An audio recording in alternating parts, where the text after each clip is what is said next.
So, which agent has the most obvious crush on the siblings? Ellen is very transparent about it.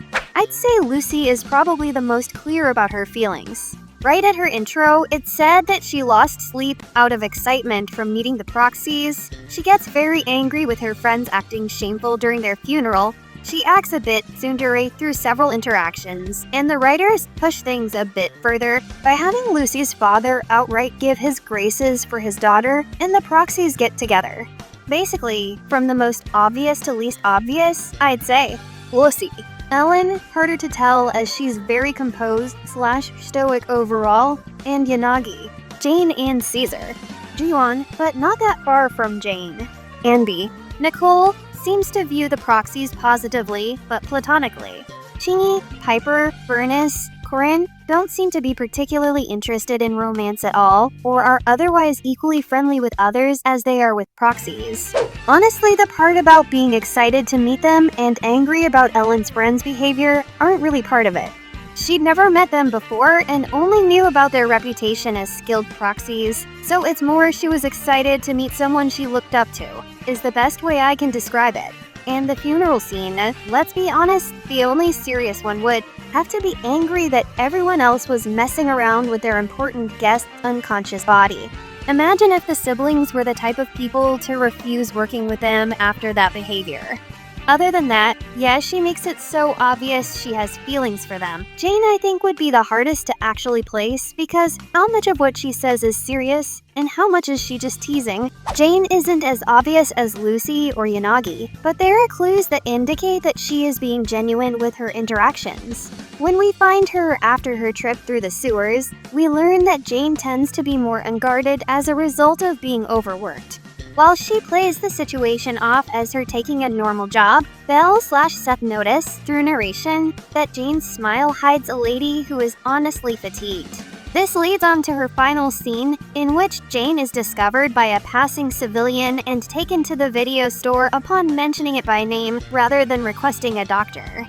During this scene, Jane is completely off guard as she's near worked to death, but the next morning, she's back to her usual antics. What we can gather from these interactions is that Jane isn't one to openly complain about work, although it's clearly taxing on her. Rather, she plays many things off with a devil-may-care attitude up until the point she's nearly passed out. Something that's repeated with Jane is her mentioning of the siblings' scent, which is a nod to her being a rat-based Thurin. Rats, like dogs, have a keen sense of smell that they use to determine the emotional state of others around them. This is essentially a survival mechanism that tells them that the predator looking straight at them has bad vibes / they should be avoided. Being fond of the siblings' scents, Jane finds comfort within them, on top of being drawn to them because of their honesty, to which Jane, in a rare moment of somber thought, dejectedly adds that we tend to be attracted to those who are opposites. Overall, Jane isn't as clearly in an obvious crush like Lucy is, but there are signs that point to her being genuinely fond of the siblings / finding them to be a special place of comfort for them. Ellen is super obvious about it in a high school girl's first real crush kind of way. Corinne wants to be your maid, probably just too innocent / inexperienced to tell she likes you. Jane likes you, maybe wishes she had a life where she could be the type of girl to go after you, but knows you two have a little secret, so it's not a meant-to-be scenario for either of you. Very noir. Yanagi is giving you hard hints. Lucy has a crush on Phaeton. She probably sees her ideal person in Phaeton, someone who made it on their own in the world and managed to leave their mark by ascending to a legendary status. I love the wistful little sighs we get from Jane in between the playful flirting. Knowing Jane's profession, she might just be pretending. You can see her peeking at the video store at night, possibly suspects about Fairy and wants to investigate. It's probably her way of getting closer to her targets. In Jane's last hangout, she passes out and wakes up inside your house and makes breakfast before you wake up. I think she has had more than enough time to look around. It's obvious Jane's knows or at least suspects about Phaeton, but as long as she considers the siblings good people, she won't do anything about it. And the reason she ended up there is because she was barely conscious and said the name of the store. and the person that found her brought her there instead of a hospital.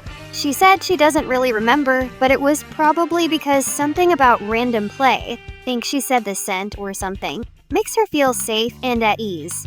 I would like to add that in the last trust event, the siblings said for her to have a good night, sweet dreams. And likewise in the morning she said to them, let's have breakfast together.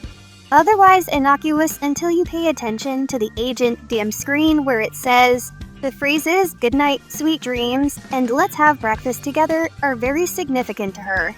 I feel like it would be so abundantly obvious that something is going on with Wise and Belle from any of the pubset characters. Like, it'd take all of a minute to look at the power usage from the video store and know something fishy is going on with how much power Fairy uses. And that's assuming they never got the chance to actually see the back room with all the monitors on the wall and computers. Jingy literally visits outside the store to have chats with Fairy. Like she wouldn't wonder why they have a super intelligent AI. Jiwon and Jane have both stayed overnight at the house too. It'd be incredibly easy to look around and notice how out of place some things are. I mean, hell, even just being in the bedrooms and seeing the pictures on the wall that we put up. Jiwon even points out the video store as one of the best locations on the street for clandestine operations. And all of this is ignoring the fact that they've literally seen their Bangbu in the hollows and then the same exact looking Bangbu in the store. Not to mention the exact specific Bangbu in the bedroom.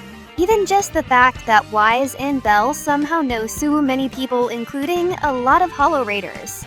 I think the bigger thing is that despite being a proxy technically being illegal, none of them actually care or even necessarily agree with the laws regarding them.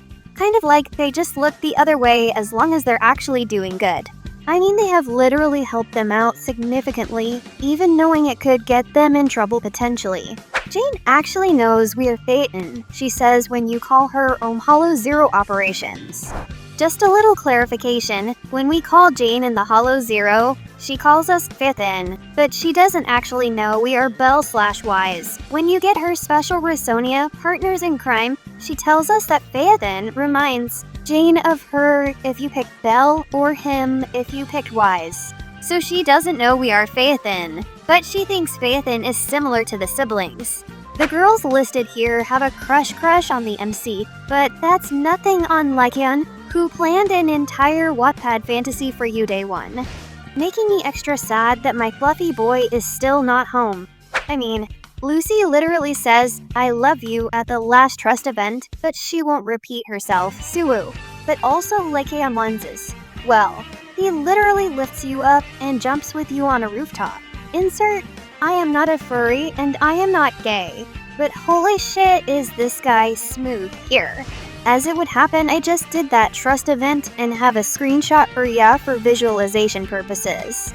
And to stand beside what I love forever.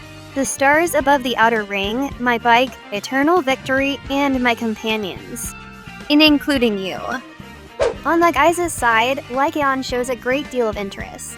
Lycaon's final trust event is straight out of a dating sim. I mean, for most guys, it is both. I am not a furry and I am not gay, but honestly though, Caesar, her final trust event is Straw Update. Is that the meteor shower one? Because that's the first thing that came to my mind too. Jiwon for sure. Y'all watched that tape together. Don't think any other relationship goes that far. If not Ju, definitely Jane. Even her mom and Chingy are pushing her to Wise. She didn't drop for me. Spoil me. IRC, nothing serious actually happened. Jiwon finds tapes and heads to the twins' store as they're the only ones who have devices capable of effectively playing them. Ju states that she wants to watch all of the tapes in order to see if there's any criminal-related information on them. The first tape you and Jiwon watch is a sex tape, and so is the second one. And the third one. They all end up being sex tapes, which embarrasses Jiwon. See sir, she even dream about it while reading her comics. She dream about MC. Even funnier is that the guy in the cover of the shoujo manga she was reading is a redhead. Yet she imagines herself falling for a guy with gray hair, who looks too much like Wise. It would be wise to say it's pretty much canon. Yanagi is a single mother. She's gotta lock down the proxy. Sukaku will need a dad. Or another mother. Yanagi getting with Belle. Yeah, I feel like the math comes out more on the side of her ending up responsible for taking care of 2 gremlins than the 2 of them caring for Sakuku. Andy literally drops everything to come see you. I'd say Jane, but I'm not sure she's aware that she has a crush.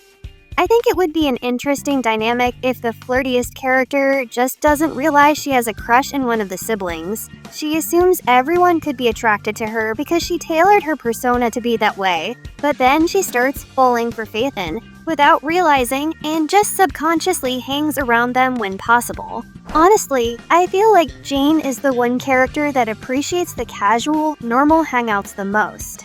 Given her profession where she constantly manipulates and lies, she probably has the best time ever with a chill movie night where she can be her true self. I don't really get why I often see people saying Ellen is obviously into dancing. Maybe I'm misremembering her trust events, but apart from inviting you to that concert, I can't recall anything that made me go, oh wow, she's into me. I feel like Jane, Ellen, Juyeon, Caesar, Yanagi, and Rina hint at it a lot. Jane more so out of they seem so innocent, yet they have a secret that I'd also have to keep secret. Ellen is very much a high school crush. Juyeon for obvious reasons. Caesar due to her love of romance manga and seeing a bit of Wise as some of the protags. Yanagi for the reasons show above. And Rina due to her general motherly flirting that she does through her trust events and agent mission. Man, I think I now understand how Wise feels about women since I didn't even once thought that Rina is flirting with us.